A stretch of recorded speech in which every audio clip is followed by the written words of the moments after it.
शकलो आहोत. आणि म्हणूनच खरं म्हणजे मला आज मुंबईहून पुण्याकडे जाणाऱ्या प्रवाशांची माफी मागायची आहे की त्यांना आज ट्रॅफिक जॅमचा सामना करावा लागला. बरेच लोक ट्रॅफिकमध्ये अडले.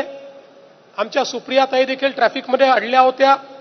त्यामुळे त्यांनी देखील एक व्हिडिओ त्या ठिकाणून केला आणि त्यांचा संदेश देखील आमच्यापर्यंत पोहोचला. मी सुप्रियाताईंना सांगू इच्छितो की सुप्रियाताई, तुम्ही शेवटल्यांदा ट्रॅफिकमध्ये अडलात. आता कनेक्टिंग लिंक झालेली आहे.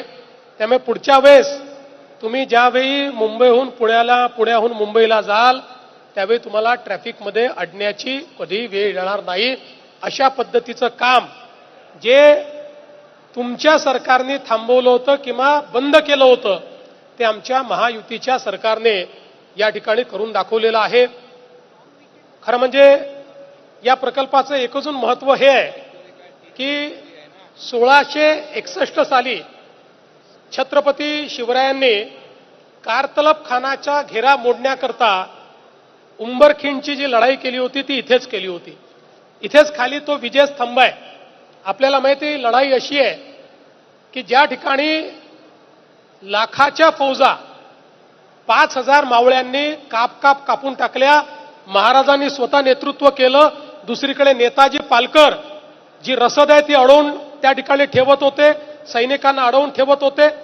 आणि एक प्रकारे या लढाईने खूप मोठं स्वराज्याकरता परिवर्तन करून दाखवलं. त्यामुळे ही जागा अतिशय महत्वाची, अतिशय ज्याला आपण आपल्या सगळ्या स्वराज्याकरता एक पवित्र अशा प्रकारची जागा आहे. या परिसरात लोहगड, विसापूर, तिकोना, तुंग हे किल्ले आहेत. भाजे लेणी, कारले लेणी, बौद्धकालीन लेण्या आहेत. आणि हे सगळं असलं